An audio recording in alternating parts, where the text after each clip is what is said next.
por que você se casou. Você sabia que tem gente que se casa por causa de dinheiro? Você sabia que tem gente que se casa por causa de sexo?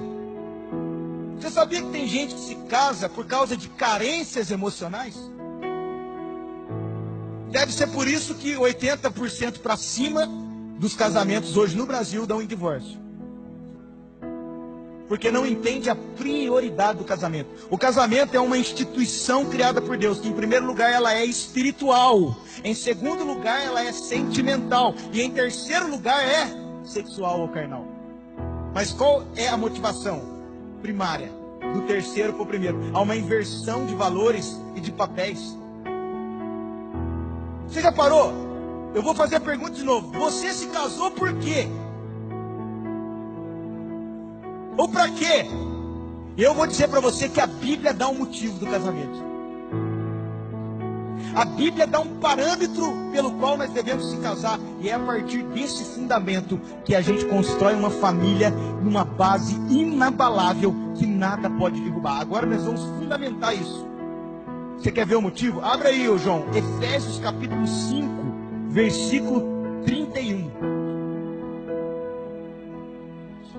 Tem um motivo pelo casamento.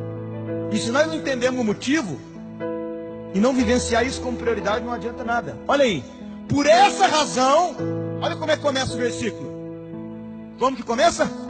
Por essa razão, ou seja, por esse motivo, o homem deixará pai e mãe e se unirá à sua mulher, e os dois se tornarão uma só carne. Que razão é essa? Passa o próximo versículo, João. Olha o motivo aí. Este é um mistério profundo. Me refiro, porém, a Cristo e à igreja. E olha no verso 30, ele está falando assim, ó, no qual constituiu Cristo e a igreja, que é o seu corpo. E aí depois ele põe uma vírgula e continua dizendo, por essa razão, o homem que se casa. Que razão é essa? Se você olhar o contexto, nós estamos falando do propósito eterno de Deus. Sabe qual é o propósito eterno de Deus? O reino de Deus, a igreja e o cabeça que é Cristo. Ele está falando de Cristo, ele está falando de um propósito que Deus instituiu. E aí ele põe um parênteses no meio dizendo, por essa razão o homem vai deixar o seu pai e a sua mãe, e ele vai unir a sua mulher, e os dois vão ser uma só carne. Então o casamento tem um motivo, cumprir o propósito em Deus. Então começa a pegar isso que eu vou te dizer. Casamento não é para suprir carência, é para cumprir propósito. Casamento não é para estabilizar a vida, é para cumprir um plano estabelecido por Deus.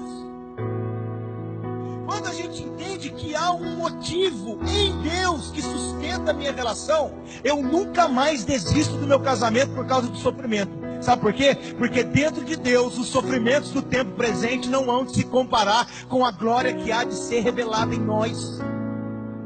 Quando eu entendo que existe um motivo em Deus para o meu casamento não tem a ver comigo, com as minhas vontades e os meus anseios, mas ele é um propósito para Deus. Quando eu entendo esse princípio, as tribulações não arrastam meu casamento, porque dentro de Deus a tribulação produz paciência, paciência, experiência, e a experiência, esperança. Quando eu entendo que há um princípio, um propósito no casamento, as minhas fraquezas não me distanciam da minha esposa, porque nas minhas fraquezas o poder de Cristo se aperfeiçoa sobre mim. Então eu vou te dizer o que eu aprendi quando eu casei. Alguém me disse assim, cuide para que a sua esposa ame mais a Deus do que a você. Essa é a garantia que você vai sempre ter ela com você. E a mesma coisa disseram para Débora, cuide para que o Fabrício ame a Deus mais do que a você, porque isso vai proteger a sua relação. Essa é a razão. E ele continua, é um grande mistério. Eu estou falando de Cristo, querido, teu casamento é a figura do propósito de Deus. O esposo e a esposa se ajuntando, a cabeça se ajuntando com o corpo para vir um governo de Deus sobre essa terra. O seu casamento é o reflexo do que Deus quer fazer na terra.